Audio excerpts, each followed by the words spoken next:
ये ज्ञान भक्ति के चर्चे हैं, स्वर्ग या मुक्ति की इच्छा है। अब सुनो दशा उन लोगों की, जिनको धन जन की आशा है। दक्षिण में आत्मदेव नामी सज्जन सीधा सा ब्राह्मण था। पंडित था और चतुर भी था, साधु था ब्रह्म परायण था।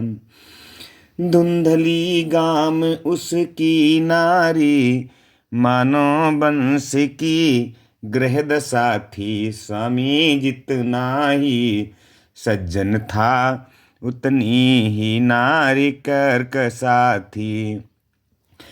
फिर भी हरि इच्छा समझ विप्र, व्याधि को न्यारा करते थे।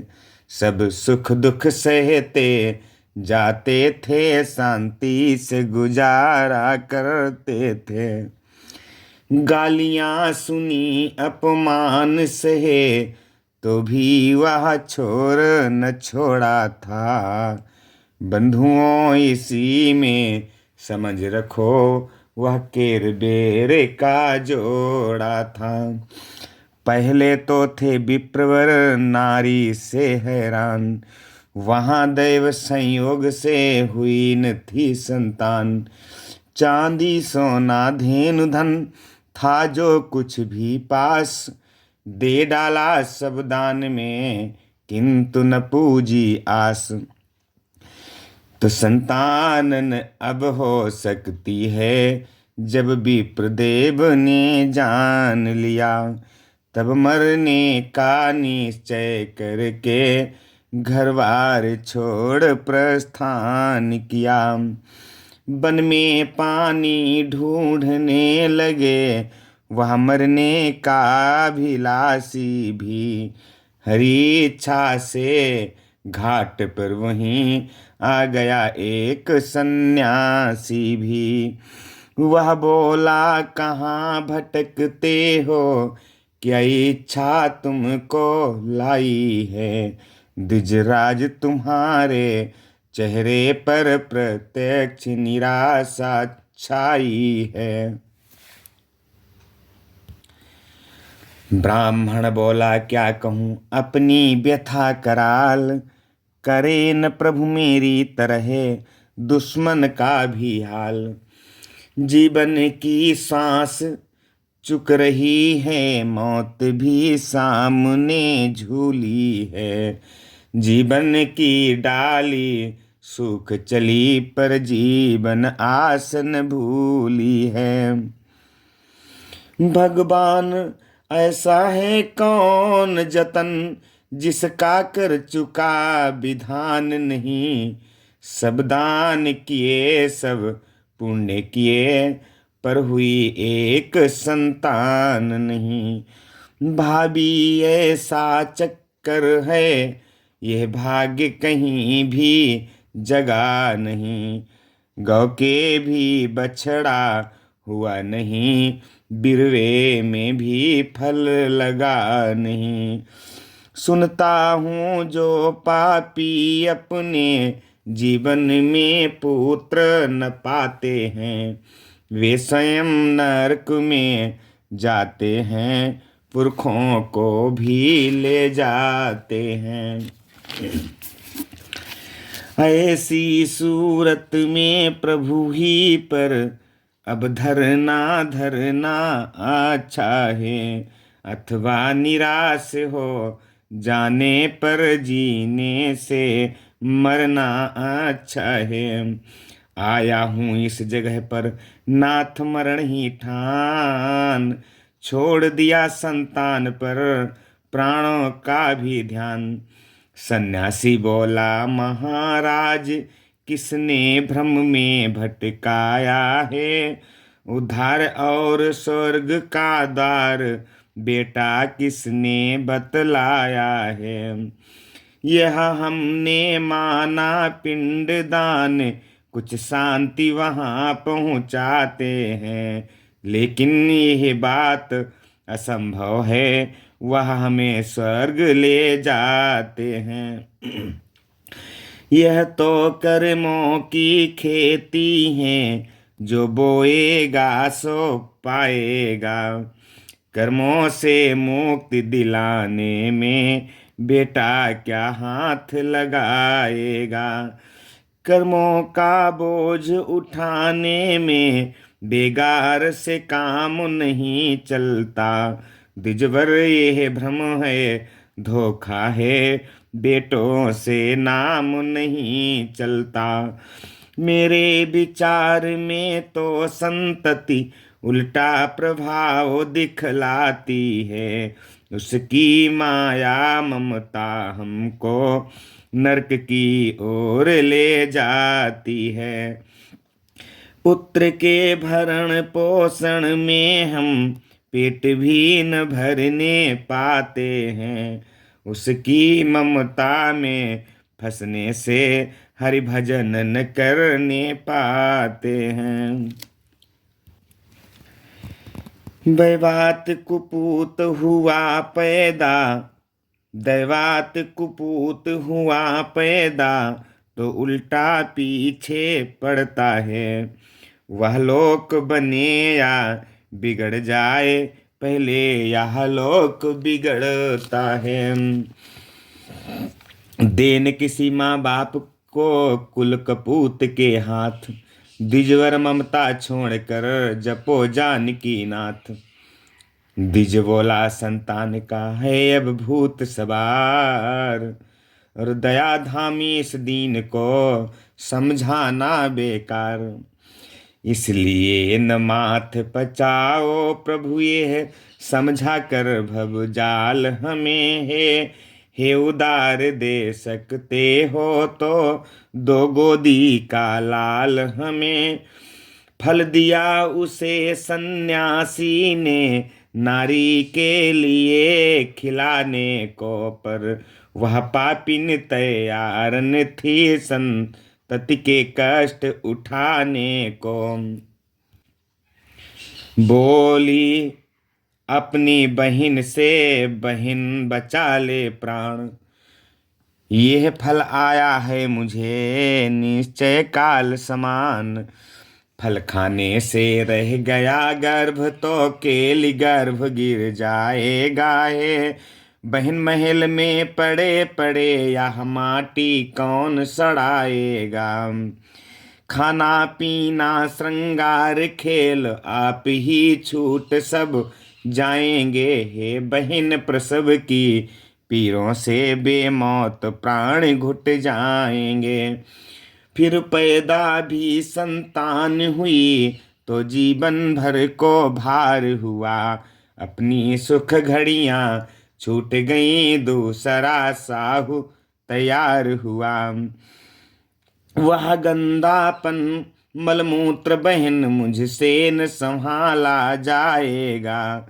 उस 8 पहर की चक चक में जीना बवाल दिखलाएगा। इसलिए उपाय सोच बहन, इस पिच जाने से बची रहूं। फल का फल भी फल दिखला दे, मैं फल खाने से बची रहूं। वह बोली मत कर बहन इसकी कुछ परवाह, खोल रखी है दैव ने पहले से ही राह। फल आए जितना समय हुआ उतना ही गर्भ हमारा है। अब अपने पति को बातों में बहकाना काम तुम्हारा है। बेटा मेरा अपना कहकर बातों में उन्हें भुला लेना। फिर दूध बढ़ाने की मिस से मुझ को भी यहीं बुला लेना। ठहर गई इस भांति से उन दोनों की राय, लुका छिपा कर गाय को वह फल दिया खिलाए। मिली बहन से बहन को कुछ दिन में संतान, गौ से भी बछड़ा हुआ लेकिन मनुज समान। तो बेटे का नाम धुंधकारी जो तिसियों ने बतलाया है। एवं उस गौ के बछड़े का गोकर्ण नाम ठहराया है। नाम के साथ गुण का प्रमाण दोनों दे रहे नामधारी। गौ से समान के गौ के समान के कान वहाँ वो था प्रत्यक्ष धुंधकारी। ब्राह्मण ने माना उन्हें अपने लिए समान, और पालन पोषण का रहा एक रूप से ध्यान।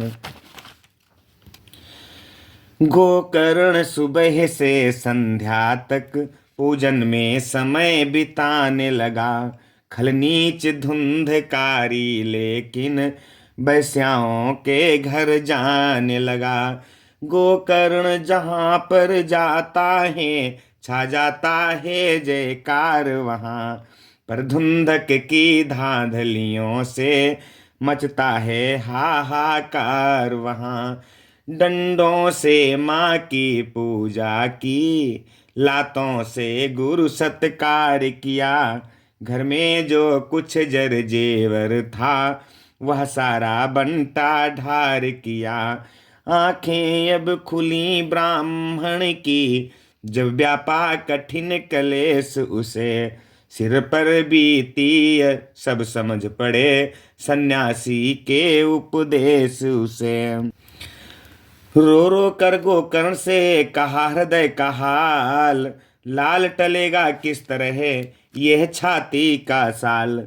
तेरी करनी करतूतों से जितनी छाती सियराती है, उसके कर्तव्य देख करके उससे दूनी धंधकाती है।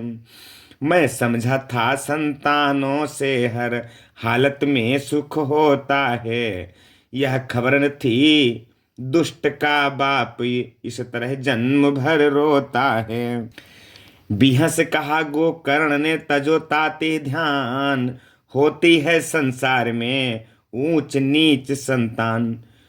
कोई सुखदायिनी होती है, कोई दुख कुछ भी देती है। कुछ भूल कुछ भली भी है, कुछ बुरी भी है, यह तो जीवन की खेती है।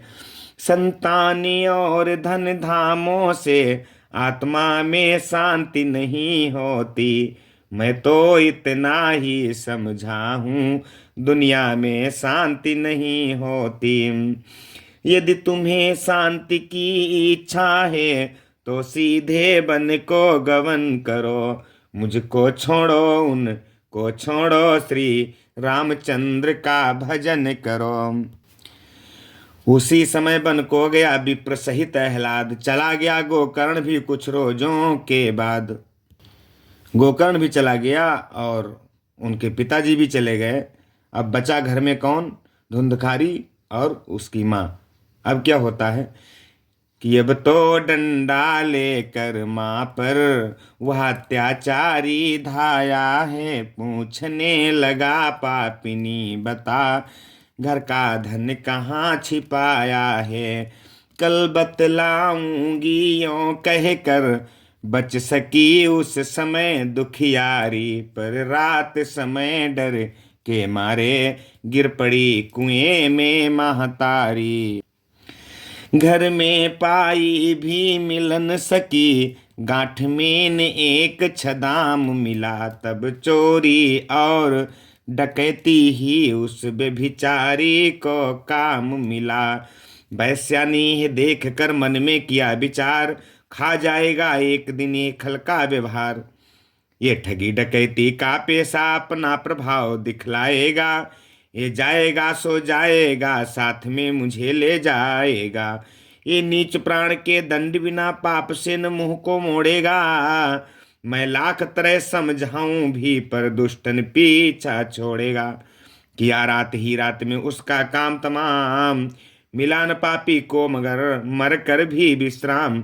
उजड़ गया हर तौर से आशाओं का खेत, वहां धुंधकारी हुआ महाभयानक प्रेत। मरने के बाद धुंधकारी बहुत भयानक प्रेत हो गया। एक सीख कि उनकी यूं ही दुर्गति होगी, जिनको प्यारी बेस्या होगी। जो सगे बाप की सगी नहीं, वह किसी और की क्या होगी। धन और धर्म बल और तेज इसमें बेकार गवाओ ना। जो अपना भला चाहते हो तो वैश्या के घर जाओ ना। मिला वहां गोकर्ण को किसी तरह संवाद, भाई के नाते हुआ उसको अधिक विषाद। 100 जगह कराया पिंड दान, पर पातक पिंडन छूट सका तरह इस तरह हर तरह लगाया तार, मगर कर्मों का तार न टूट सका। गोकर्ण जहां घर पर आया, त्यों ही वहां प्रेम दिखाने लगा। सू कर भैंसा घोड़ा बकरा बनकर आगे आने लगा। पूछताछ की बंधु ने बहुत लगाई घात, पर वह रोने के सिवा कर न सका कुछ बात। कुछ मंत्रों का प्रयोग करके पूछा, क्या दशा तुम्हारी है। तब रोकर यही जवाब मिला, ये पापी शरण तुम्हारी है। मेरी काली करतूतों ने इस हालत पर पहुंचाया है। भाई बेस्या की संगति ने भाई को भूत बनाया है। सांसारिक सूक्ष्म यातनाएं मुझ को दिन रात जलाती हैं।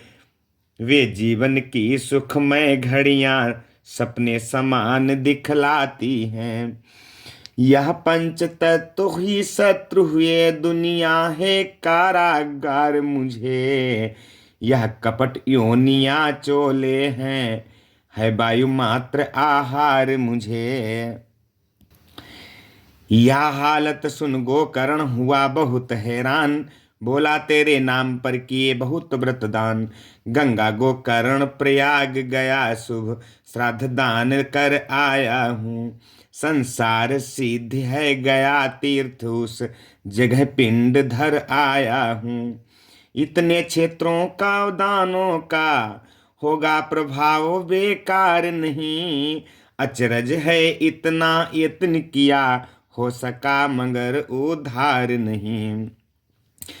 धुंधुक ने रोकर कहा करो लाख व्रतदान, लेकिन मिट सकता नहीं नर का कर्म प्रधान। लाओ तिल भर खाओ सिल भर, तो घर में अन्न जुड़ता है। तंत्रों से व्याधि न टलती है, फूंक से पहाड़ न उड़ता है। मेरे उन घोर कुकर्मों को हर सकते हैं व्रतदान नहीं। न्याय की न्यायशाला है वह, कुछ रिश्वत की दुकान नहीं। मेरे उन घोर कुकर्मों को हर सकते हैं व्रतदान नहीं। नाथ की न्यायशाला है वह, कुछ रिश्वत की दुकान नहीं। मैंने परिवार विनाश किया, अब तुम उद्धार करो भैया।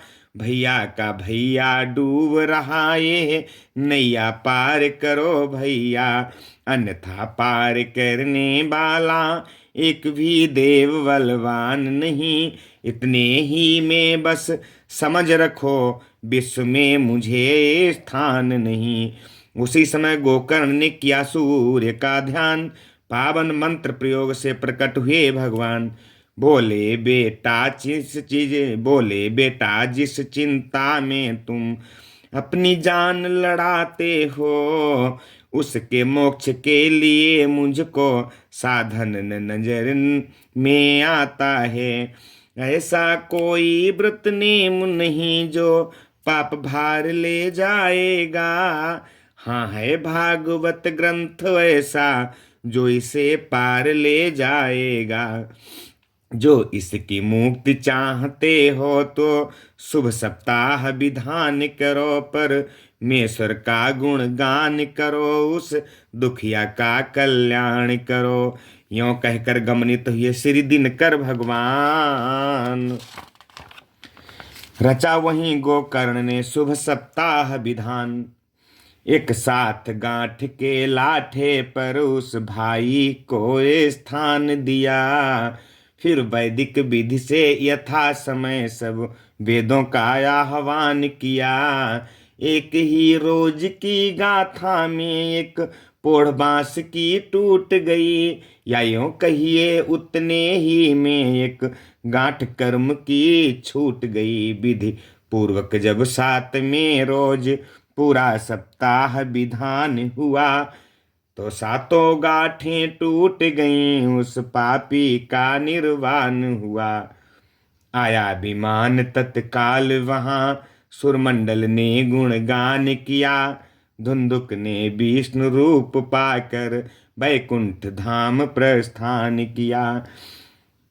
सब दर्शक चकित थकित होकर वह अद्भुत दृश्य निहार उठे, लेकिन उनमें से कितने ही यह है अन्याय पुकार उठे। हमने उसने एक ही साथ इस गाथामृत का पान किया, पर प्रभु ने हमको छोड़ दिया, उस पापी का निर्वाण किया। उत्तर में कहा गोकर्ण ने, बेशक सब बात बराबर है, पर सुनने की सुनते हो तो सुनने में अंतर है। सब श्रोता श्रोता रूप नहीं, कुछ सोते और सरोते हैं, इसलिए कथा सुनने पर भी फल नहीं एक से होते हैं। अपना अपना भाव है, अपना अपना ध्यान, जितना जिसका प्रेम है उतना ही कल्याण। यदि तुम भी मोक्ष चाहते हो तो उसी भांति से मनन करो। मैं फिर से गाथा कहता हूँ, तुम फिर श्रद्धा से श्रवण करो। विधि पूर्वक सब श्रोताओं ने फिर से प्रभु का आह्वान किया। श्रद्धा समेत गाथा सुनकर वैकुंठ धाम प्रस्थान किया। इसी भांति महात्म्य के हैं अनेक संवाद, नहीं करेंगे हम यहाँ उन सब का अनुवाद। बोलिए श्री कृष्ण भगवान की जय, बोलिए शंकर भगवान की जय।